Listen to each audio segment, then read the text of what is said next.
Bonjour à tous et bienvenue sur la chaîne YouTube Journal du Réal. Alors tout d'abord, je tenais à m'excuser mes amis pour la vidéo d'hier et les problèmes de connexion pour ne rien vous cacher même plutôt. On a déjà tourné une prévia avec Ben qui a l'habitude de se mettre dehors pour histoire d'essayer d'avoir du contenu, des joueurs qui passent, etc., des interactions. Mais ma connexion a encore fait des siennes. Là, je l'espère. Je me suis mis vraiment dans ma télévision, mes amis. Je suis sur ma box. Je peux pas être plus proche de ma box. Normalement, ça devrait être nickel. Ben, aujourd'hui, entraînement, conférence de presse, veille de match. Pour ce Real Madrid-Leganés à 21 h demain, Santiago Bernabéu, victoire impérative des hommes de Carlo Ancelotti. Mais tout d'abord, comment ça va, Ben, même si on s'est déjà parlé aujourd'hui? Dis-moi tout. Ça va, bah là, bon, on peut voir comme c'est assez ensoleillé, mais j'aurais préféré avoir le ciel bleu de Valdebebas là, et que vous puissiez bien évidemment voir ce qui se passe un peu autour de moi, mais bon, ça n'a pas pu se faire, c'est pas grave. Mais sinon, bah ça, tranquille quoi, comme d'hab. J'en parlais dans la première vidéo que vous ne verrez pas. Ça fait 2 semaines qu'il pleuvait à Madrid et tout ça. Maintenant, là, on retape un peu les 20, 22, 23 degrés. T'as presque trop chaud en pull, donc avec un pull, donc voilà, c'est cool, La belle vie. franchement. La belle vie, la belle La vie. belle vie. Et puis justement, donc ce matin, tu as pu assister au dernier entraînement du Real Madrid avec une information très importante qui est tombée. Thibaut Courtois, absent, ne sera pas disponible pour le match de demain. Lounine devrait être titulaire dans les cages. Gêne musculaire pour le portier belge. Et afin d'être totalement complet, avant d'évoquer justement le cas du gardien du Real Madrid, mais Eder Militao, Dani Carvajal, Ferland Mendy et Dani Ceballos, eux non plus n'étaient pas présents à l'entraînement, tandis que les Sud-Américains étaient bel et bien de retour. Il y en a qui étaient déjà à l'entraînement hier, mais aussi aujourd'hui. Exactement, tu as tout dit. Le Belge Thibaut Courtois qui ne sera pas présent demain parce que déjà pendant la préparation internationale, il y a eu quelques gênes musculaires. On l'a vu, il a disputé la première rencontre contre l'Ukraine, mais la seconde pour le repêchage de la Ligue des Nations, il n'avait pas disputé la rencontre. Et ça s'est confirmé aujourd'hui. Pas présent à l'entraînement. Le club nous communique que voilà, c'est une petite surcharge musculaire, du coup rien de trop grave. C'est un peu comme tout le monde, un peu comme ouais, comme tous les joueurs du Real Madrid, ils ont tous un peu des gènes que nous avait déjà commenté le club avant la trêve. Tout le monde est un peu touché, mais voilà, il faut serrer les dents. Maintenant, c'est au tour de Thibaut Courtois de se reposer. Et demain, confiance totale en Lounine. Écoute, on aura le temps un peu de revenir sur cette composition probable. Tu nous as sorti une compo avec deux, trois petites surprises et avec deux, trois petites infos du journal du Real. Juste avant, conférence de presse de Carlo Ancelotti. Voilà, on est de retour à la compétition. On reprend les bonnes vieilles habitudes fin de cette trêve internationale. Notre ami Carlo Ancelotti qui s'est exprimé dans un premier temps, avant de parler de c'est quoi des polémiques avec Tebas, plutôt sur la notion du repos et notamment aussi de la contact potentiel. On a eu des news qui sont sorties d'un contact potentiel avec le Brésil. Lui a répondu très fermement, il n'y a eu aucun contact avec la sélection brésilienne. Rien du tout. Alors, on va commencer par Tebas. Tebas, hier, avait donné une conférence, si je dis pas de bêtises, où il a dit que, voilà, concernant la gestion de Carlo Ancelotti, il a dit que Carlo Ancelotti se plaignait beaucoup, mais que c'était aussi de sa faute, vu que l'entraîneur italien faisait des changements à la 85e minute. Donc bon, c'est vrai que nous, les journalistes, on pourrait voilà, critiquer ce genre de changement. On a le droit, c'est notre travail. Mais que le président de la Liga fasse ça, personnellement, je trouve ça assez limite. Et lui, il a tout simplement dit, Carlo Ancelotti, pour répondre un peu à ce qu'a dit Javier Tebas, qu'il sait que voilà que Javier Tebas est une obsession avec le Real Madrid depuis quelques semaines. Il savait pas trop, il sait pas trop si maintenant il veut devenir l'entraîneur du club. Mais après, il a été très clair en disant que lui, il doit se concentrer sur ses choses. Déjà, être président de la Liga, c'est pas un petit truc, hein, quand même. D'arrêter de Et tweeter toutes les 2 secondes, quoi. Voilà. exactement, et que lui, personnellement, il trouvait que Javier Tebas manquait de respect au Real Madrid. Mhm. Donc, plus clair, impossible. C'est ça. Et Et ensuite, c'était quoi Ah, pardon, le Brésil, ouais, désolé. Et par rapport au Brésil, il s'est fait bombarder de questions sur la sélection brésilienne, le pauvre. Bon, après, quand tu vois un peu l'état actuel de la sélection brésilienne aussi, on peut comprendre que les Brésiliens veulent avoir un sélectionneur comme Carlo Ancelotti. Plusieurs questions, mais il a été très ferme. Surtout, si on va poser la question, est-ce que le Brésil a essayé de contacter l'Italien? Tout simplement non. Voilà, c'était les voilà, paroles de Carlo Ancelotti. Et ensuite aussi, Ronaldo Nazario, R9, a parlé dans un podcast. podcast sur une possible arrivée de Carlo Ancelotti dans la section du Brésil. Lui, il avait dit que c'était le Real Madrid qui n'avait pas voulu céder. Et Carlo Ancelotti, pourtant aujourd'hui en conférence de presse, a tout simplement dit que il avait parlé avec R9, mais il n'avait pas parlé de devenir sélectionneur du Brésil. Donc voilà, c'était un peu le topo, c'est un peu le topo quoi, qui s'est dit sur le Brésil que lui il apprécie beaucoup la sélection du Brésil parce qu'il a beaucoup de joueurs qu'il connaît, Vinicius, Rodrigo, Militao, Endrick. Mais voilà, il a un contrat au Real Madrid jusqu'en 2026. Que s'il devait partir du club, ce serait à l'échéance de ce contrat, qu'il ne partirait jamais de son propre pied, et que voilà, il veut aller jusqu'au bout et de son contrat jusqu'en juin 2026. Du coup, bah, c'est ce qu'on lui espère pour l'Italien en tout cas. Ouais, exactement. Puis il y a eu vite fait sur Aurélien Tchouaméni, sur une potentielle mise au repos. Comment, comme d'hab, on a essayé de lui soutirer quelques petites informations pour la composition de demain. Et comme d'habitude, le coach italien, il a donné quoi, Ben? Ah, rien du tout. Zéro, Zéro. Ah. nada, que dalle. Rien, nine. Il a tout simplement dit que voilà, il avait une équipe en forme, un effectif capable de se faire tourner. Ils vont bientôt récupérer Ceballos, machin, et qui feront des rotations, qui feront peut-être des rotations pour les prochains matchs, qui peut entrer dans les rotations dans les prochaines rencontres, parce qu'il faut pas oublier que Tchouaméni ne jouera pas le match aller contre Arsenal, suspendu dû à une accumulation de cartons jaunes. Du coup, voilà, peut-être. Moi, personnellement, je pense pas qu'il va le mettre au repos, vu qu'il y aura ce match justement contre Arsenal, qui servira donc de repos. Donc voilà, je pense pas que demain Aurélien Tchouaméni personnellement sera mis au repos.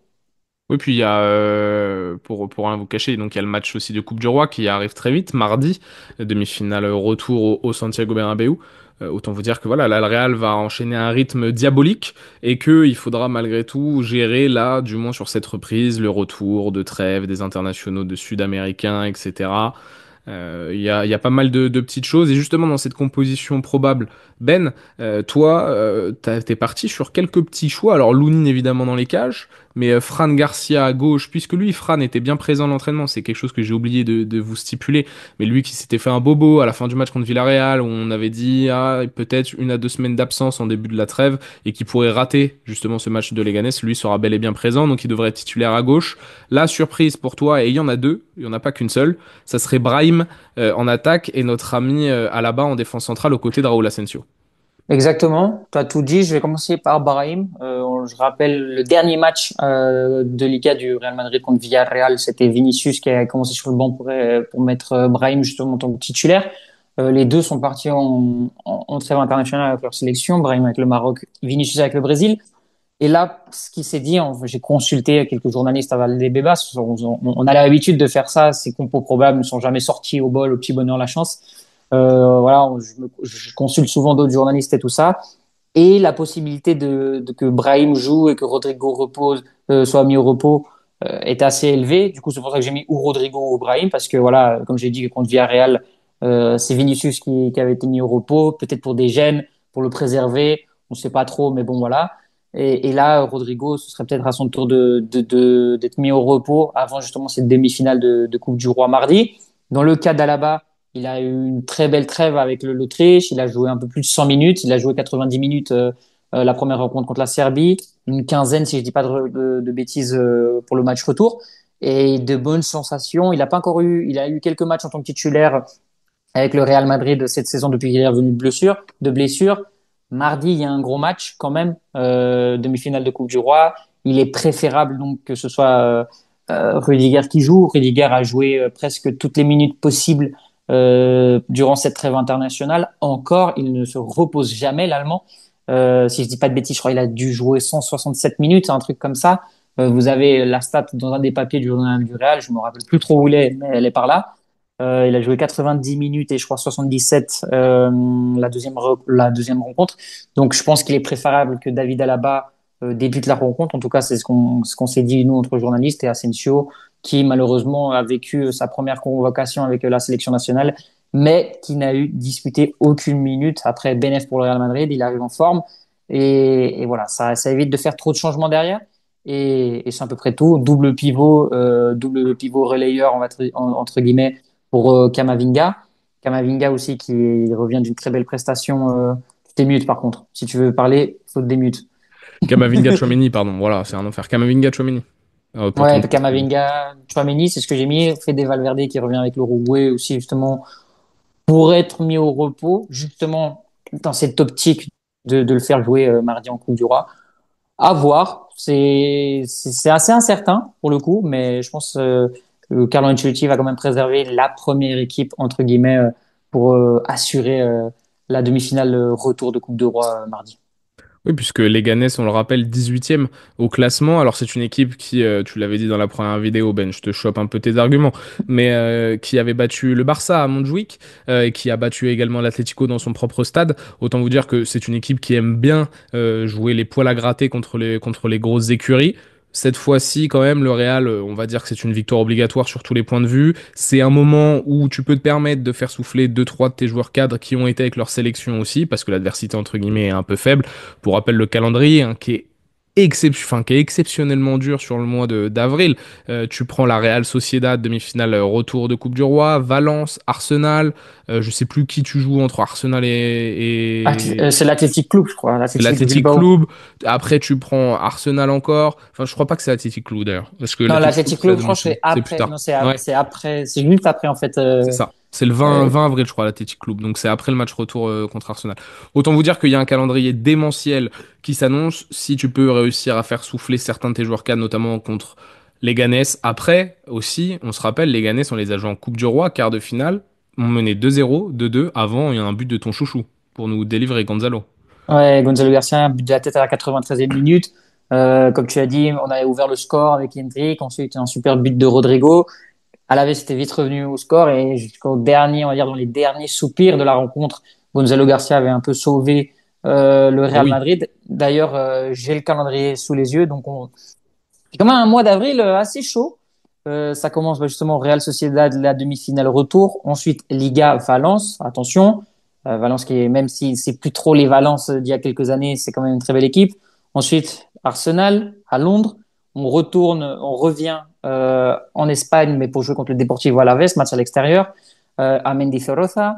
Et ensuite, retour au Bernabéu contre Arsenal. Et après, c'est Athletic Club et Retafe. Et Retafe, qui a d'ailleurs quand même fait galérer aussi les grosses écuries de Liga cette saison. Équipe poil à Euh, gratter par excellence. Aurait fait, voilà. exactement. Et après, on met Classico, Séville, encore la Real Sociedad. Si le Real passe en demi-finale de Champions League, ce sera... c'est qui déjà? Ou le Bayern ou le Non, c'est PSG ou Aston Villa.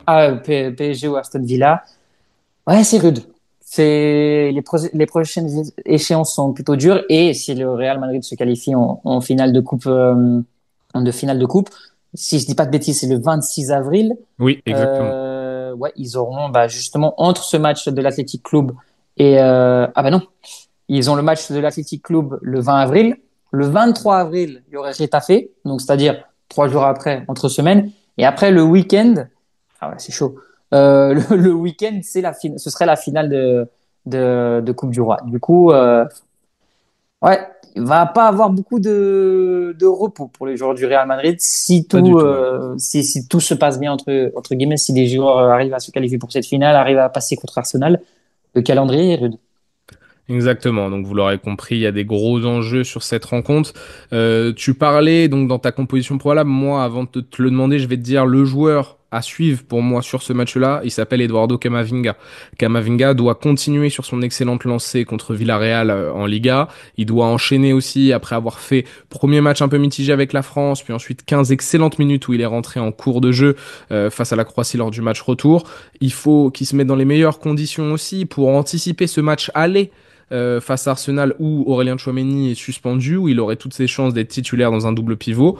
Il y a des petites news aussi qui sont sorties. Dani Ceballos qui pourrait être de retour. Ferland Mendy aussi hein, pour le match aller contre Arsenal. Carlo Ancelotti en a parlé dans la conférence de presse. On a oublié de l'évoquer, c'est vrai, ça Ben, pardon. Mais donc Ceballos, c'est ce qui pourrait être à 100% directement pour un match de Ligue des Champions contre Arsenal. Pas sûr, je ne sais pas, mais en tout cas il pourrait être dans le groupe, etc. Mais donc Kamavinga devrait être titulaire. Je pense que ça c'est un très bon match pour se lancer, voilà, sur cette excellente Ouais, dynamique. Le Real va jouer tous les 3 jours, attention. Puis je vais évidemment surveiller Vinicius Junior.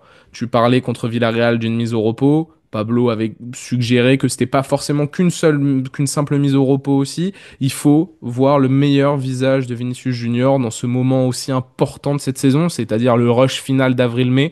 On a besoin d'un Vini à son meilleur niveau pour pouvoir espérer faire le triplé, parce que le Real Madrid est toujours en course.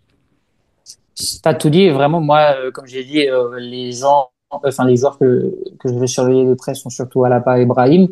Comme je l'avais déjà dit dans la première vidéo, s'il venait à jouer en tant que titulaire, parce que comme je dis, sur Brahim, ça a toujours été un de mes chouchous. Je pense que je l'ai déjà dit beaucoup de fois sur cette chaîne.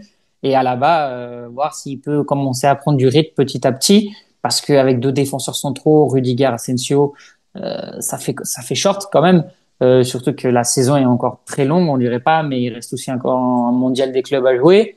Oh oui. Euh, Ça joue tous les 3 jours, comme on l'a dit. Il me semble que jusqu'en fin de saison, sans compter le mondial des clubs, bah, on peut vite compter, on peut vite faire les comptes, mais il me semble que c'est 17 rencontres s'ils arrivent en finale.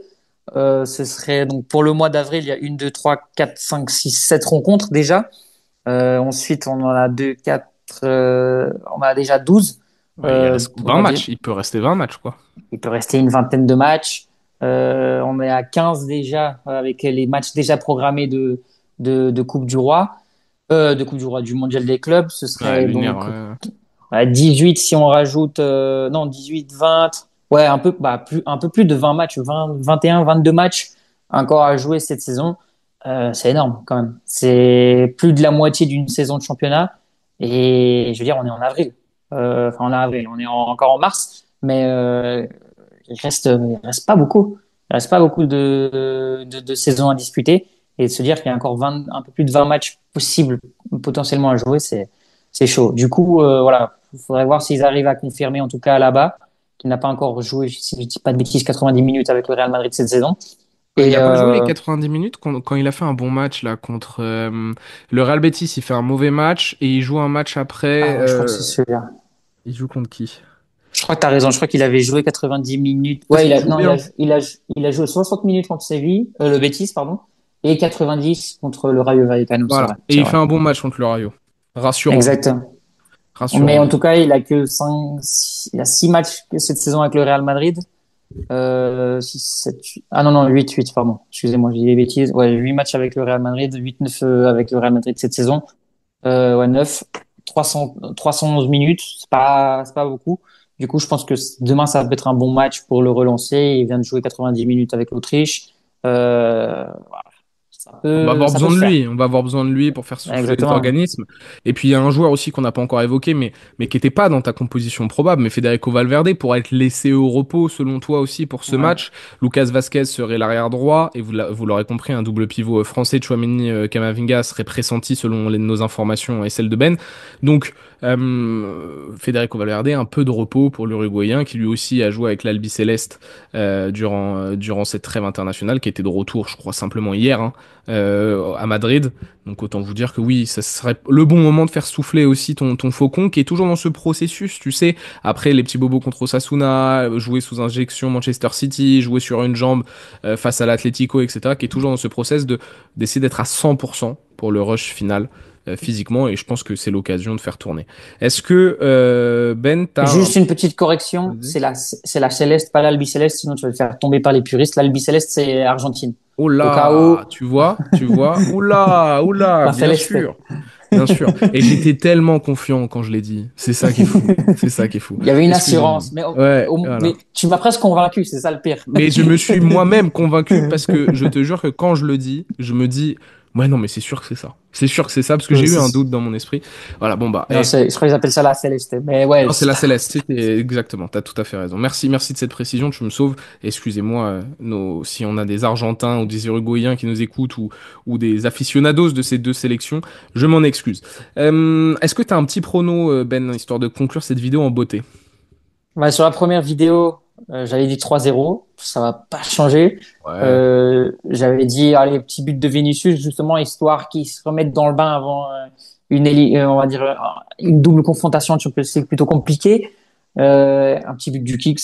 Et moi, j'avais dit, bien dans la sûr. première vidéo, s'il joue, coup franc d'Alaba. Un petit coup Ou but franc, sur la tête, but de tête, non, tu sais, un but sur corner? ouais, un but sur corner ou un petit coup franc. C'est ma petite folie du jour. Vous commencez à me connaître. J'aime bien être inventif pour les buts. Du coup, allez, petit but d'Alaba pour la confiance et tout ça. Moi, je le vois bien.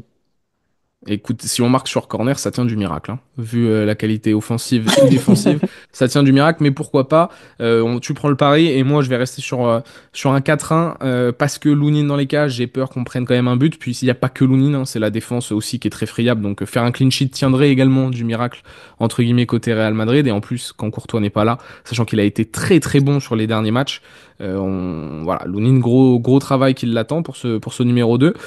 Et puis au niveau des buteurs, moi je vous le dis, je l'espère, on aura encore une fois une masterclass à la finition du moins de Kylian Mbappé avec un doublé, un triplé contre les Ganes. Je pense que contre ce genre d'équipe, c'est là où il peut aussi vraiment faire la différence et se revenir sur Robert Lewandowski dans la course au Pichichi, parce que Robert il a mis un but si je me trompe pas hier. Donc Ouais. parce Il que en est à 23 buts, si je dis pas de bêtises, 23 réalisations contre 20 pour le voilà, Français. exactement. Du coup, ouais, il faudrait que Kylian Mbappé continue sur cette bonne lancée, parce qu'il marque quand même. Mais c'est vrai que le début de saison La euh, plombée un du, peu, ouais. du, l'a plombé, mais justement, j'avais parlé un peu du Polonais qui a fait quand même un très bon début de saison. Par contre, en 2025, il a un peu plus de peine, ça, il faut quand même le mentionner. Mais ouais, la course au Pichichi est encore là. Il reste encore 10 journées de Liga à jouer. Donc voilà, peut-être que 10 triplés de suite. Non, t'imagines le mec qui force. Tout ce qu'on Mais souhaite, oui, tout ce peut-être. qu'on souhaite. On lui souhaite, bien évidemment. Mais est-ce que Kylian Mbappé peut aller taper les 30 buts en Liga cette saison? Compliqué, mais pas impossible. Moi, c'était ma take du début de saison, donc j'espère qu'il va le faire. Et rappelle, le Barça s'est imposé hier contre Osasuna, donc a repris 3 points 3-0. d'avance sur le Real Madrid, donc c'est pour ça aussi victoire obligatoire, hein, pour tout le contexte qu'on connaît. Le Barça, eux, vont jouer, donc si je me trompe pas, dimanche, donc ils vont enchaîner 2 matchs en 72 heures également. Donc voilà, et avec ce match en retard contre Osasuna. C'est le moment pour le Real de mettre la pression sur les Catalans, de ne pas lâcher le rythme. Ce sont des matchs évidemment à prendre. Les Ganes à domicile 18e. Faut pas se faire de frayeur. Et si le Kicks peut nous mettre sur le gâteau un triplé et revenir sur Robert Lewandowski au classement du Pichichi, ça ferait évidemment grandement plaisir. Et puis je le répète, un petit Vini là qui monte en puissance. Ça ferait du bien. Merci beaucoup, Ben, d'avoir été avec moi. Désolé de te reprendre du temps, malgré mes problèmes de connexion. J'espère que cette fois-ci tout s'est bien passé, mes amis. Et justement, vous pouvez mettre Victor. Enfin, là, je suis littéralement dans ma télé. J'ai pas envie de vous montrer, mais je suis vraiment sur ma box. Mes pieds sont sur la box. Donc, j'ai vraiment tout fait pour vous permettre d'avoir ma tête non pas en 4K, ça non, mais qu'il n'y ait pas de bug. Donc voilà, j'espère que cette vidéo vous a plu. Mettez-nous en commentaire votre pronostic du match, évidemment, et vos buteurs. Ça m'intéresse de voir si vous avez confiance en Kylian ou plutôt Vini, Rodrigo ou Brahim peut-être, ou un but de Kamavinga, un miracle, là aussi, ou un coup franc d'Alaba selon Ben, si vous êtes joueur comme lui. Et puis on se retrouve très vite, les gars, sur la chaîne YouTube du Journal du Real. Allez, ciao. Ciao.